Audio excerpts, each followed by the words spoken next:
hari ini anak-anak? Alhamdulillah, luar biasa. Allahu Akbar. Sebelum memulai pembelajaran hari ini, alangkah lebih baiknya kita berdoa. Berdoa dalam hati dimulai. Berdoa selesai. Bu absen dulu ya. Findri hadir. Hadir, Bu. Diva Hadir, Bu. alhamdulillah ya hadir semua. Sebelum memulai pembelajaran hari ini, Ibu akan mereview pembelajaran pada materi sebelumnya, yaitu mengenai laju reaksi dan kesetimbangan kimia. Nah, ada yang masih ingat tidak? Apa itu laju reaksi? Saya, Bu. Silahkan. Laju reaksi yaitu menyatakan banyaknya reaksi kimia, persatuan waktu, atau dapat dikatakan perubahan konsentrasi. Reaktan atau produksi persatuan waktu atau penurunan konsentrasi. Reaktan persatuan waktu atau penambahan konsentrasi pada produk persatuan waktu.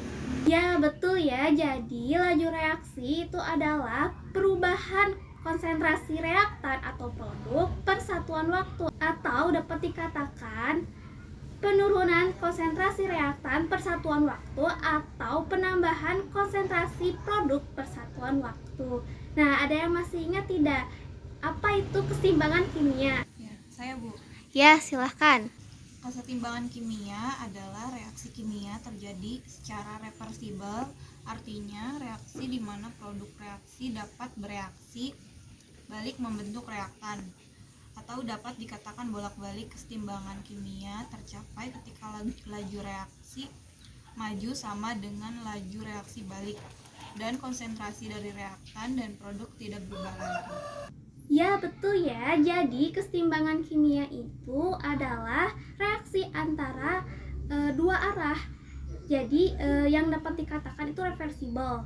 Nah, bolak-balik. Jadi hasil reaksi atau produk itu dapat berubah kembali menjadi reaktan, sehingga konsentrasi reaktan dan produk itu konstan. Nah, dan dapat pula dikatakan bahwa kesetimbangan kimia itu adalah suatu laju pembentukan produk sama dengan laju penguraian produk. Nah, faktor-faktor yang mempengaruhi arah kesetimbangan kimia ada 4. Ada yang tahu? Konsentrasi, suhu, tekanan, dan volume. Ya, betul ya. Dalam kehidupan sehari-hari itu banyak berbagai contoh dalam kesetimbangan kimia, yaitu salah satunya adalah siklus oksigen yang mengalir ke tubuh kita, dan juga proses fotosintesis dan juga respirasi. Tujuan pembelajaran pada pertemuan kali ini yaitu untuk menganalisis faktor-faktor yang mempengaruhi arah kesetimbangan kimia dan membuktikan pengaruh konsentrasi terhadap arah kesetimbangan kimia. Ibu bagikan LKS terlebih dahulu. Ibu juga akan membagikan kelompok. Silahkan anak-anak semua kumpul dalam kelompoknya masing-masing. Metode yang ibu gunakan yaitu eksperimen, diskusi, dan juga tanya jawab. Nah, model yang digunakan dalam pembelajaran ini yaitu model inquiry, dan pendekatannya ini pendekatan saintifik. Silahkan anak-anak semua untuk mengamati wacana yang ada pada LKS yang telah ibu bagikan.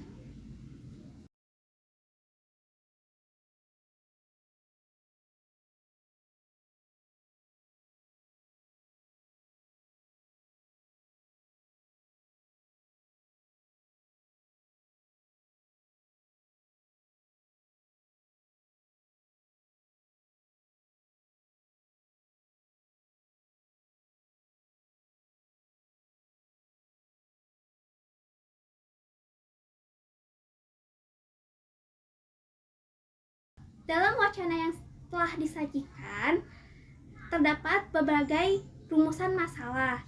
Nah, ada yang ingin mengungkapkan rumusan masalah? Saya, Bu. Ya, silakan.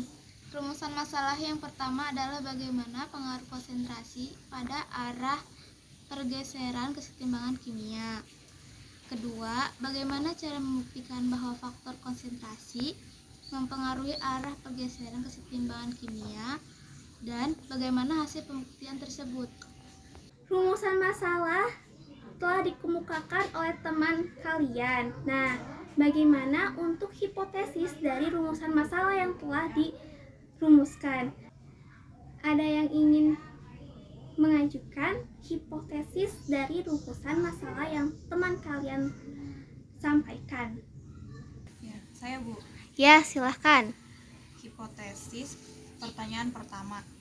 Jika adanya penambahan atau pengurangan konsentrasi suatu reaktan dapat menggeserkan kesetimbangan kimia. Hipotesis pertanyaan kedua, cara membuktikan dengan eksperimen menggunakan bahan utama pewarna makanan berwarna merah dan hijau. Maka hasil pembuktian ini, faktor konsentrasi dapat mempengaruhi arah pergeseran kesetimbangan kimia. Jika konsentrasi reaktan bertambah, maka arah kesetimbangan akan bergeser ke arah kiri.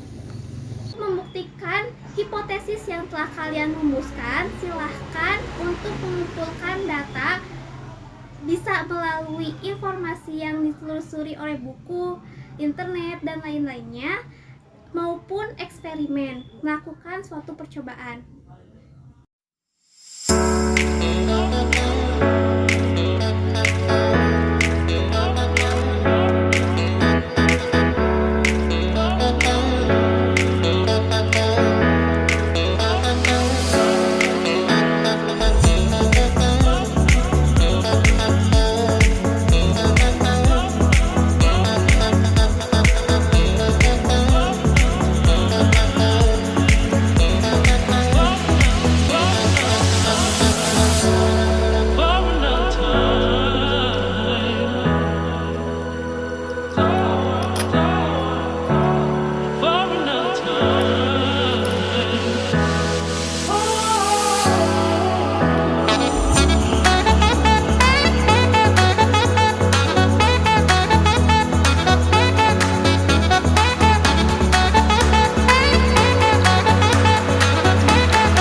mendiskusikan hasil eksperimennya dan menjawab pertanyaan yang disajikan pada LKS. Setelah berdiskusi, silahkan perwakilan dari kelompoknya masing-masing untuk mempresentasikan hasil diskusinya. Ya, silakan kelompok 1. Hasil pengamatan yang telah kami lakukan yaitu faktor-faktor yang mempengaruhi kesetimbangan kimia, yaitu konsentrasi, suhu, tekanan, dan juga volume. Faktor konsentrasi dapat mempengaruhi arah kesetimbangan kimia, karena jika adanya penambahan dan pengurangan konsentrasi suatu reaktan dapat menggeser kesetimbangan kimia. Apabila konsentrasi salah satu zat diperbesar, maka kesetimbangan akan bergeser ke arah yang berlawanan. dan zat tersebut dan sebaliknya. Betul ya pendapat dari teman-teman kalian. Nah, sekarang berarti sudah paham tentang faktor-faktor yang mempengaruhi arah pergeseran keseimbangan kimia. Nah, di sini Ibu akan sedikit memperjelas ataupun memperkuat pendapat kalian, yaitu tentang keseimbangan kimia. Nah, keseimbangan kimia ini terjadi secara dua arah atau yang disebut dengan reversibel atau bolak-balik. Nah, keseimbangan kimia ini akan dipengaruhi arah pergeseran keseimbangannya itu dengan faktor-faktor konsentrasi, suhu, tekanan, dan juga volume.